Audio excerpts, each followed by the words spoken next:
We have new information in the story of a former college cheerleader accused of giving birth to a baby in her off-campus house, then allegedly hiding the baby's body until her roommates found the child.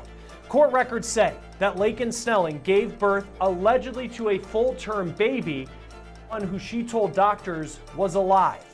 Now, a judge is altering what her life is like outside of jail as we wait to see what could happen next in this shocking story. We're on the case presented by Law&Crime. I'm Stewart.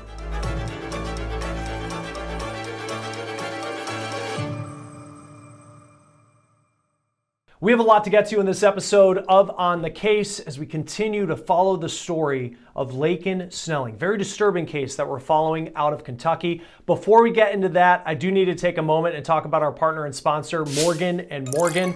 This is America's largest injury law firm. They have more than 1,000 attorneys who have recovered more than $25 billion for more than 500,000 clients. In the past few months alone, a client in Florida received $12 million when the insurance company offered just $350,000. In Pennsylvania, another client was awarded $26 million, which was 40 times the insurer's offer. Morgan & Morgan makes it easy to fight for what you deserve. You can even start a claim on your phone. So if you've been injured and you need to start a claim, go to www.forthepeople.com/OTC. You can also scan this QR code on your screen or click the link below. Right now, Laken Snelling is facing charges, including a charge of abuse of a corpse for allegedly what she did to her newborn baby's body that she gave birth to in an off-campus house outside the University of Kentucky. This is a picture of Laken Snelling. She used to be a student at the University of Kentucky. She withdrew from the school because of what allegedly played out in her off-campus apartment on August 27th. Now, Snelling is currently out on bond. We're waiting to hear what a grand jury decides in this case of whether or not she'll be indicted. But we do have some new information on what her life is like as she is waiting for this court case to move forward. I'll get to that in a little bit. I also want to be clear. The story that we are talking about, the story I'm about to tell you at this point, is not a manslaughter case and it's not a murder case. It's unclear if Snelling could face more charges based on the facts of this case that we're still learning about.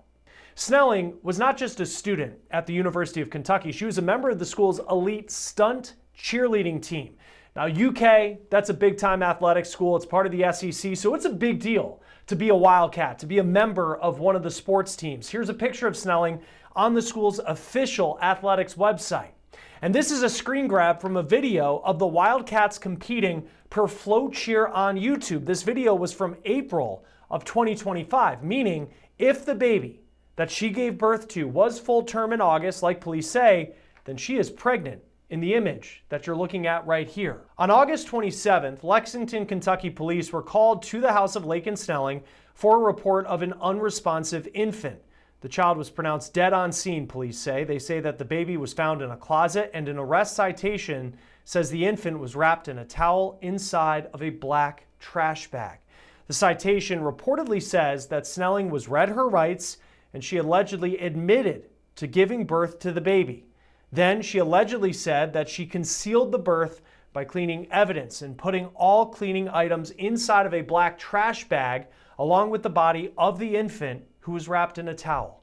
There's some newly released court documents that the Kentucky Kernel, which is the student newspaper at UK, have that reveal that Snelling told police that she gave birth around 4 o'clock in the morning, and she told officers that she didn't think the baby was breathing or alive. She also said that she was awake for about a half hour and then she fell asleep on top of the baby. When she woke up, the baby had turned blue and purple. She reportedly said that she didn't think the baby was alive. She then said that she wrapped the baby like a burrito and laid next to it in a moment of what was described as comfort. Now, this is all per these new court documents, and it is interesting to see how the story that she allegedly told police that we were reading about in those documents, how it compares to what she allegedly told doctors when she later went to a hospital. Now, when Snelling says she woke up, she had a class that she was going to go to. She allegedly wrapped the baby in a towel and put the body in a trash bag, then placed the bag in the closet. She also reportedly cleaned up the blood in the room with paper towels, and she put the placenta in a Ziploc bag. Even though she had just gone through this major medical event, traumatic to say the least, and that her newborn baby boy was dead, Snelling then reportedly left the house to go to her class, but she says she actually didn't go to class. She instead sat in her car, and the court documents say she ordered McDonald's through the McDonald's app. While all of this was happening, there appears to have been multiple roommates in the house.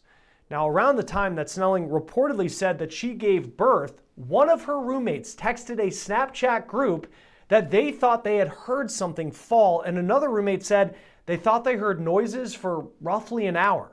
After Snelling left for class, her roommates went into her room. It appears she never told them that she was pregnant, but they were suspicious. And when they entered the room, they allegedly found a blood-soaked towel and plastic bag containing evidence of childbirth. They also found the baby, and that's when they called police. Snelling eventually went to the hospital, and it's there that she allegedly told doctors that the baby displayed, quote, a little bit of fetal movement, and he made a, quote, whimper, and she, quote, guessed that the baby was alive. Now, these statements will obviously be huge as this case moves forward. Snelling's digital footprint will also be key evidence moving forward in this case because it appears that police have images of Snelling during labor that she allegedly deleted. Police say in a request for a search warrant for her social media accounts, they say, quote, they could contain current or deleted information that relates to Miss Snelling's pregnancy to the birth of the full-term baby and ultimately its potential demise. Publicly, we know that Laken Snelling appeared to be active on social media up until the spring when she stopped posting pictures of herself. Another shocking part of this is that it appears that she presented herself publicly as someone who had aspirations to be a mom. Here's the last post that she had on TikTok. It's from June. It's a picture with emojis that describe her, and you can see in the bottom left, we noticed that there's one that says goals, and it shows an emoji of a mom with a child. Now, another big question that at this point we don't know the answer to is who's the father of this baby boy that Snelling allegedly gave birth to in her off-campus home?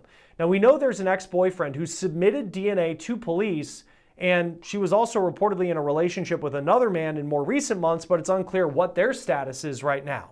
As this case moves forward, Snelling is not in jail. Her bond was set at $100,000, which she posted. Snelling is facing 3 charges: abuse of a corpse, tampering with physical evidence, and concealing the birth of an infant. And she's pleaded not guilty to those charges.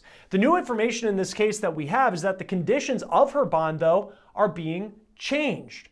Local media is reporting that Snelling must now wear an electronic monitoring device while she is on house arrest. She also can only be on house arrest at one location, opposed to splitting time between her mom and dad's houses. She'll be staying at her dad's house, which is just over the border, a couple hours away from Lexington in Tennessee.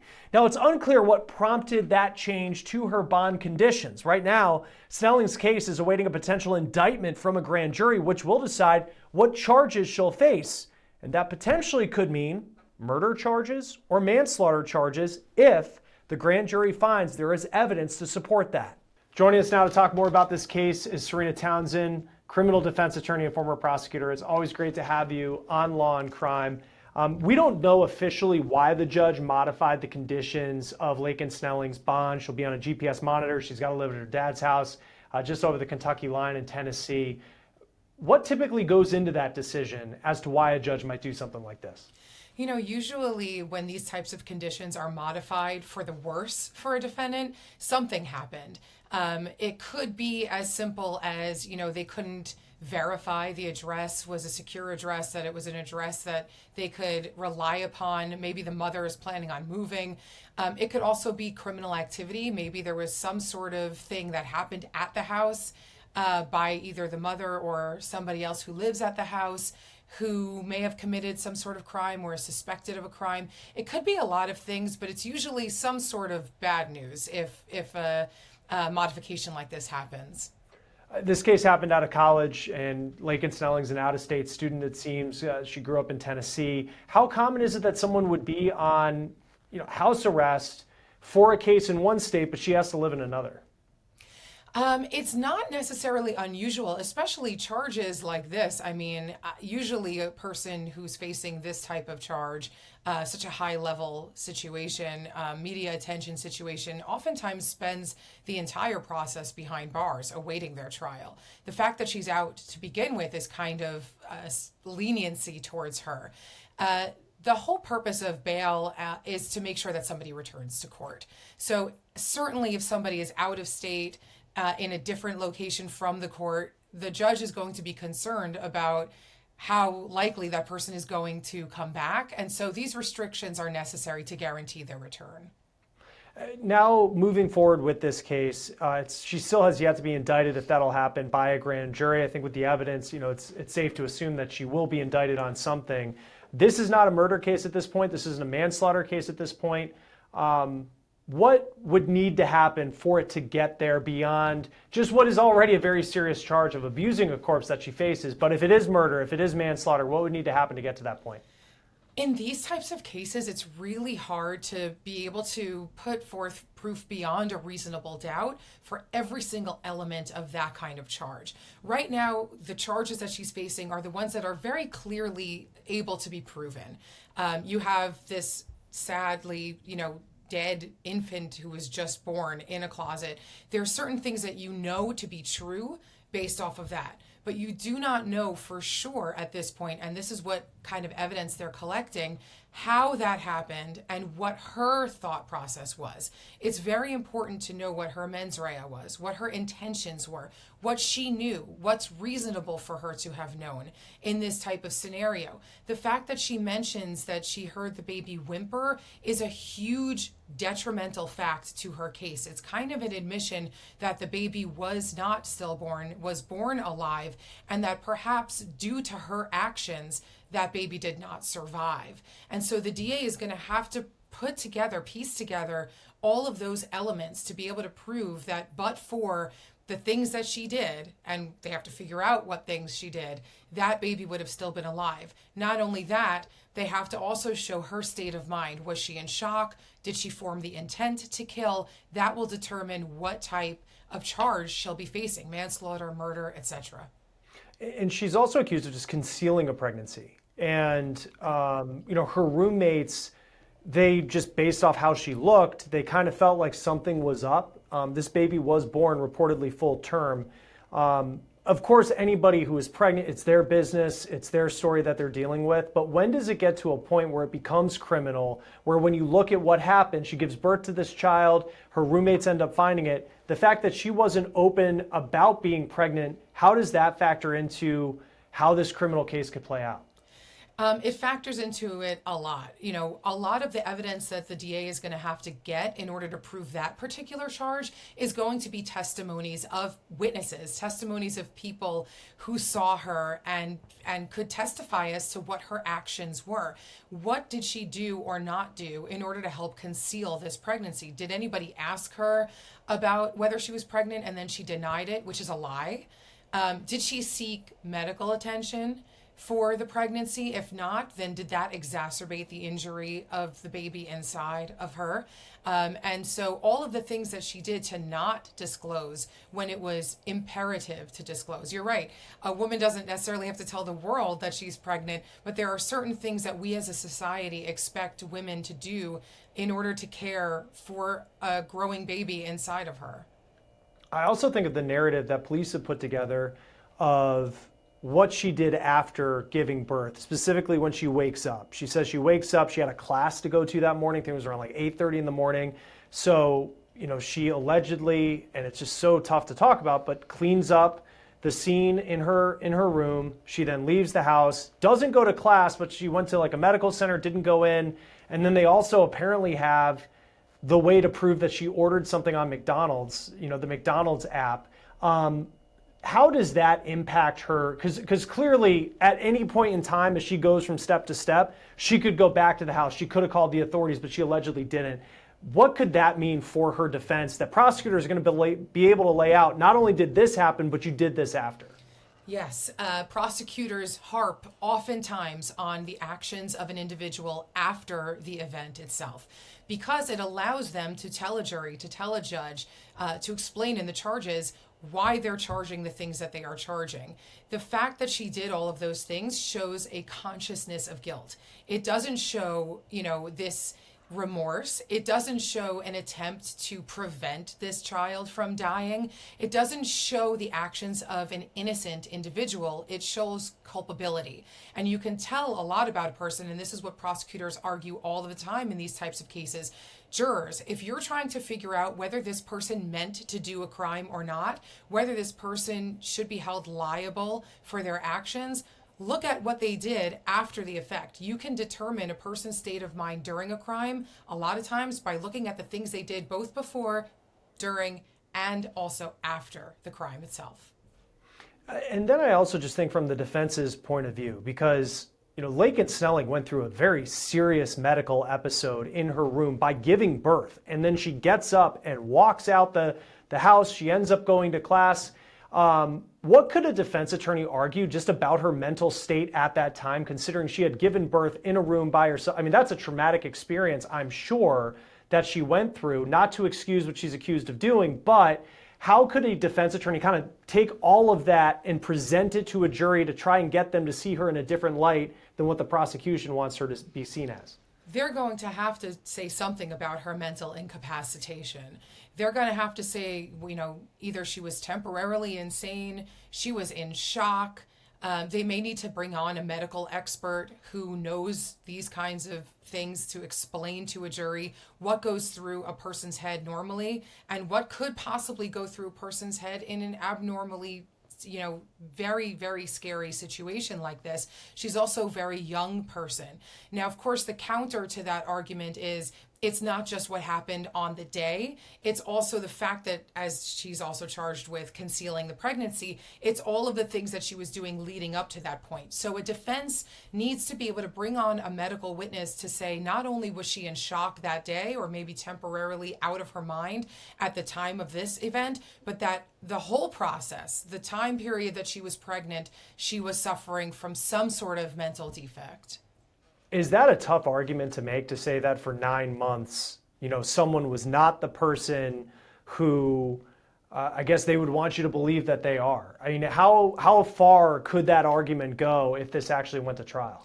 It's a difficult argument because the counter, again, to that is there's a lot of people who go through pregnancies that are either unwanted or a very scary situation. And I'm certainly not excusing it. And I think there are probably resources for individuals going through that situation. But, the counter is a lot of people have difficult pregnancies, whether physically or emotionally, and they don't do this. It's going to be difficult but important for the defense to be able to say, here's why this wasn't just she was scared or upset or things, weren't going to work out well for her. It goes beyond that.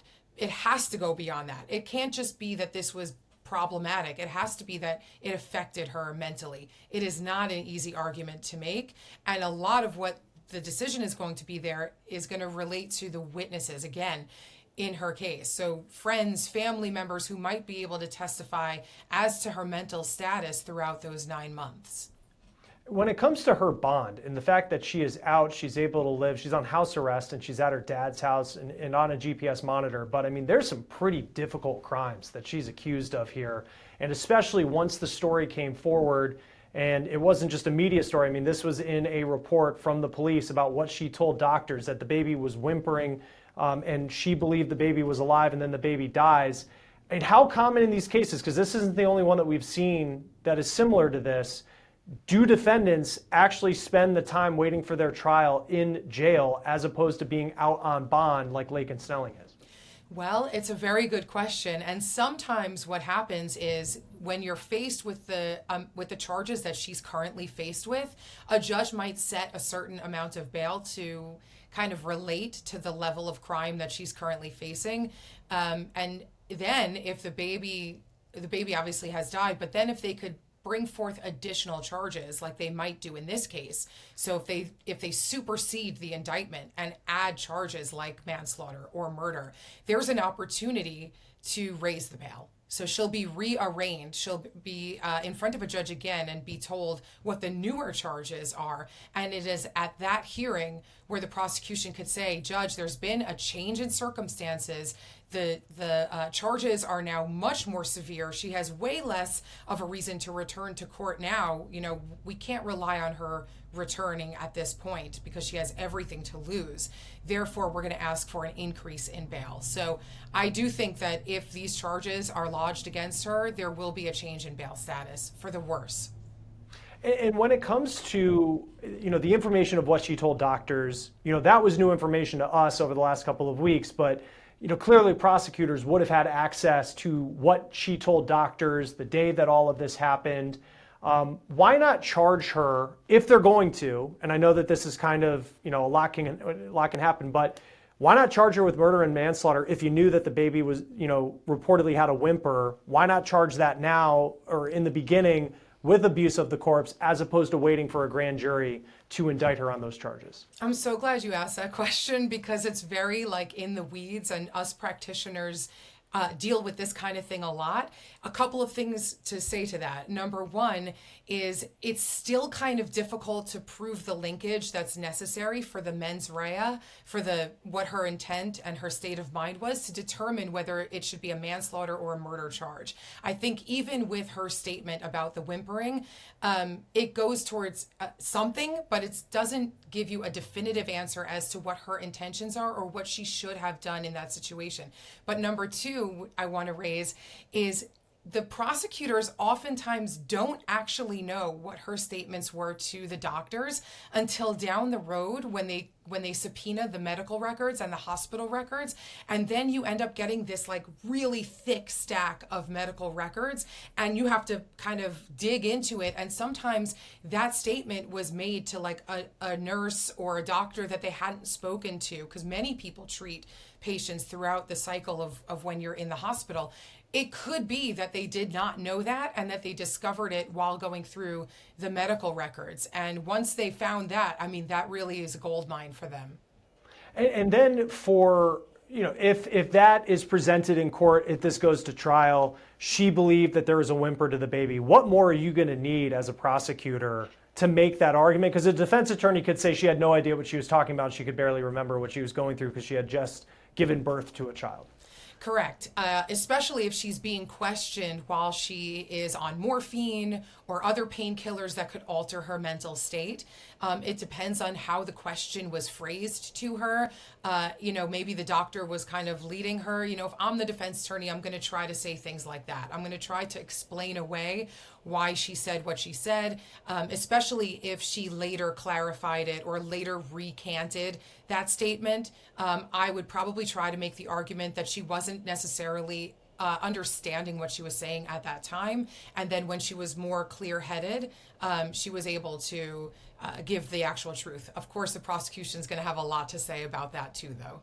Right, and we'll see what happens. Obviously, the grand jury, that's the next part in this story, and it's been a tough one to talk about, just when certainly all the details that come in about what happened in her off-campus apartment there in Lexington, Kentucky. Serena Townsend, criminal defense attorney, former prosecutor, thank you for joining us today on Law and Crime. Thank you so much, Chris. That will do it for On the Case, presented by Law and Crime. Subscribe to us on YouTube and Spotify. I'm Chris Stewart. We'll see you next time.